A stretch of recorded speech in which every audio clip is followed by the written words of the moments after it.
దగ్గరగా వస్తుందని ఫోటో ఉంటే నాకు చాలేసయ్యా, నీ వెంటే నేను ఉంటానేసయ్యా, నీ మాట చాలయ్యా, నీ చూపు చాలయ్యా, నీ తోడు చాలయ్యా, నీ నీడ చాలయ్యా, నీ మాట చాలయ్యా, నీ నీడ చాలయ్యా, నీ చూపు చాలయ్యా, నీ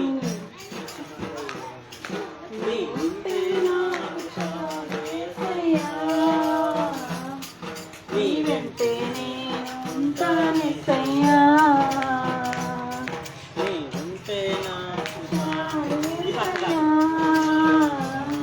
నీ వెంటే నేను ఉంటానేసయ్యా, ఎన్ని బాధలున్నాను ఇబ్బందులైనను, ఎంత కష్టమో వచ్చినా నిష్ఠూరమైనను, ఎన్ని బాధలున్నాను ఇబ్బందులైనను, ఎంత కష్టమో వచ్చినా నిష్ఠూరమైనను,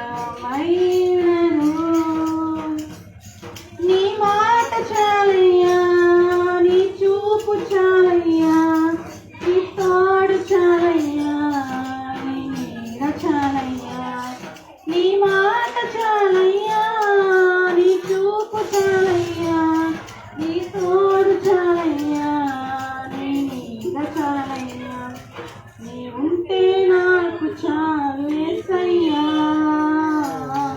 నీ వెంటే నేను ఉంటానేసయ్యా, నీ ఉంటే నాకు చాలు యేసయ్యా, నీ వెంటే నేను ఉంటానేసయ్యా.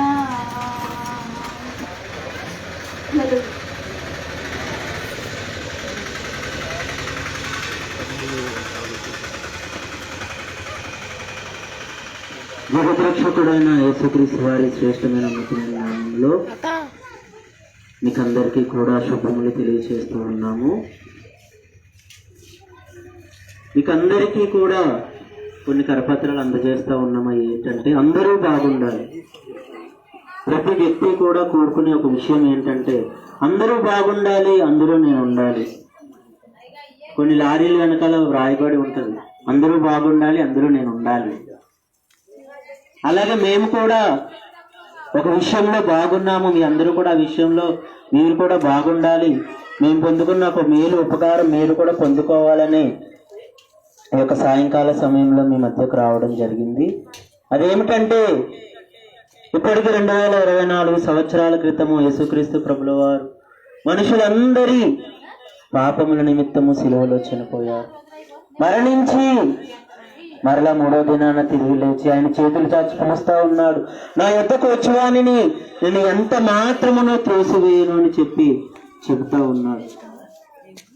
అసలు దేవుడు అనే అంశాన్ని మొదటిసారిగా అన్వేషించిన దేశము మన భారతదేశము. మన భారతదేశంలో మన ఋషులైనటువంటి వారు దేవుడు ఎవరు ఎలా ఉంటాడా అని చెప్పి ఒక తపస్సు చేస్తూ ఉన్నప్పుడు ఆ దేవుడు ప్రత్యక్షమయ్యి రాయించినటువంటి గ్రంథాలు వేదాలు. మనకి 4 వేదాలు ఉన్నాయి. ఋగ్వేదము, యజుర్వేదము, సామవేదము, అథర్వణ వేదము. యజుర్వేదంలో 2 ఉంటాయి, శుక్ల యజుర్వేదము, కృష్ణ యజుర్వేదము. అయితే ఆ 4 వేదాల్లో 39 విశేషణాలు యేసుక్రీస్తు ప్రభుల వారి గురించి చెప్పబడి ఉన్నాయి. ఇంకా ఏ దేవునికి కూడా ఆ యొక్క లక్షణాలు కనబడవు, ఒక యేసుక్రీస్తు ప్రభుల వారిలో మాత్రమే కనబడతా ఉన్నాయి. ఋషులకు దేవుడు ప్రత్యక్షమయ్యాడు. మనం ఆహారం తింటా ఉంటాము, అన్నం కాళ్ళకు తగిలితే వెంటనే దండం పెట్టుకుంటాం కళ్ళకి. అన్నము పరబ్రహ్మ స్వరూపము అని చెప్పి మన పెద్దలు మనకు నేర్పించారు. మనము తినే ఆహారము మరొక రోజు తర్వాత పాడైపోతుంది, డ్రైనేజీలో పడేస్తాము. దేవుడు పడేసినట్ట కాదు కదా. ఆలోచించాలి. అన్నము పరబ్రహ్మ స్వరూపం అంటే మనం తినే ఈ ఆహారం అని కాదు, దేవుడు మనకు జీవము వంటి వాడు అని అర్థం. యేసుక్రీస్తు ప్రభుల వారు చెప్పారు, నేనే జీవాహారమును అని చెప్పి. యేసుక్రీస్తు ప్రభుల వారు ఆయన చెప్పారు, నన్ను తినివాడు నా మూలముగా బ్రతుకును అని. సూర్యుడే ప్రజాపతుడు అని మరొక మాట వ్రాయబడింది. సూర్యుడే దేవుడు. ఉదయకాలము మనం సూర్యుడిని, కొంతమంది చాలా మంది యోగాసనాలు చేస్తారు, సూర్య నమస్కారాలు చేస్తూ ఉంటారు. ఇలాంటి సూర్యుడు ఇలాంటి సూర్యుడిని కోటాను కోట్లను కనుగొను గాక అంటే నోట్లో నుంచి నిప్పు రవ్వలాగా వచ్చాయి. ఈ సూర్యుడు దేవుడు కాదు, సూర్యుడిని చేసిన వాడు దేవుడు. అలాగే అగ్నివై ప్రజాపతి అంటే అగ్ని దేవుడా?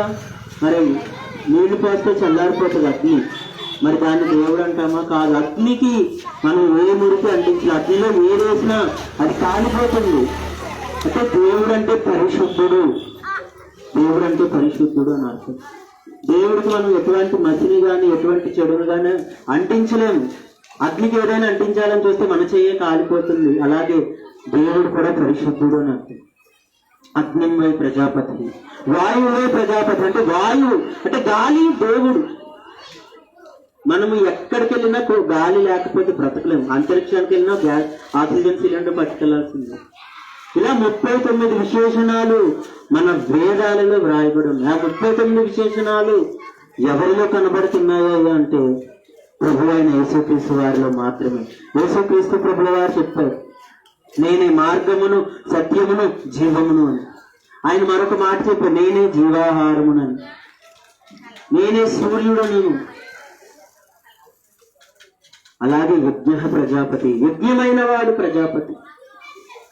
ప్రియమైన వారులారా, ఒకసారి ఆలోచిద్దాం, అన్వేషిద్దాం. ఈ బండిలో ప్రాణం ఉన్నప్పుడే, మన గుండెల్లో ప్రాణం ఉన్నప్పుడే మనం దేవుని తెలుసుకోవాలి. చనిపోయిన తర్వాత మనం చేయగలిగేది ఏమీ ఉండదు. సకల గ్రంథాలు ఘోషిస్తూ ఉన్నాయి, రక్తము చిందించకుండా పాప క్షమాపణ కలుగుదు అని. నీకోసం నా కోసం శిలువలో యేసుక్రీస్తు ప్రభుల వారు ప్రాణం పెట్టారు, మరణించి 3వ దినాన తిరిగి లేచారు. ఎవరైతే ఆయన రక్తంలో కడగబడి వారి యొక్క పాపాల నుంచి విడుదల పొందుతారో వారందరినీ తీసుకెళ్ళడానికి యేసుక్రీస్తు ప్రభుల వారు వస్తారు. మేము కాంట్లమండి, ఆర్యవేశ కుటుంబం మాది. ఇప్పటికి 15 సంవత్సరాల క్రితము యేసుక్రీస్తు ప్రభుల వారిని నేను నా హృదయంలో చేసుకుని ఉన్నాను. యేసయ్యా నా దేవుడు, నా రక్షకుడు అని చెప్పి నేను తెలుసుకుని ఉన్నాను. మేము కావుంట్లము. నేను అసలు చాలా యేసు ప్రభు అంటే నాకు అసలు ఇష్టం ఉండేది కాదు, కానీ మా జీవితాలను మార్చాడు యేసయ్య, మా బ్రతుకులను మార్చాడు యేసయ్య. ఈరోజు ఆయన సాక్షిగా మమ్మల్ని నిలవబెట్టాడు. ఈ మాటలు మీకు ఎందుకు చెబుతా ఉన్నామంటే మాకేదో ఎవరో డబ్బులు ఇస్తారు లేకపోతే వేరే దానికోసమే కాదు. మాకు ఎక్కడి నుంచో డబ్బులు రావండి, మేము ఎవరి దగ్గర డబ్బులు తీసుకోము. మేము పొందుకున్న మేలు మీరు కూడా పొందుకోవాలి అని మాటలు చెబుతా ఉన్నాం. నీకోసం నా కోసం సిలువలో చనిపోయాడు యేసయ్య.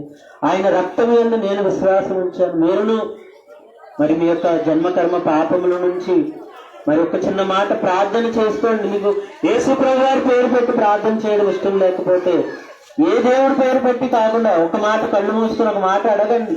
మీ మనస్సాక్షిలో ఒక ప్రశ్న వేసుకోండి. ఓ నిజమైన దేవా, సృష్టికర్తమైన దేవా, నీవంటూ ఉంటే నాకు కనబడు అని చెప్పి ప్రార్థన చేయండి. ఖచ్చితంగా ప్రభు యేసుక్రీస్తు వారు మీ కన్నుల ఎదుటి ప్రత్యక్షమవుతారు. యథార్థముగా వెతుకు వారికి ఆయన దొరుకుతాడు అని చెప్పి బైబిల్ గ్రంథం సెలవిస్తూ ఉంది. ఆయన బైబిల్ గ్రంథంలో సెలవిచ్చాడు, యథార్థముగా వెతుకు వారికి ఆయన దొరుకుతాడు. కాబట్టి ప్రభువైన యేసునందు విశ్వాసం ఉంచండి, అప్పుడు మీరును మీ ఇంటి వారిని రక్షించబడతారు. దేవుడు మిమ్మల్ని మీ కుటుంబాలను దీవించి ఆశీర్వదించును గాక. ఆమేన్.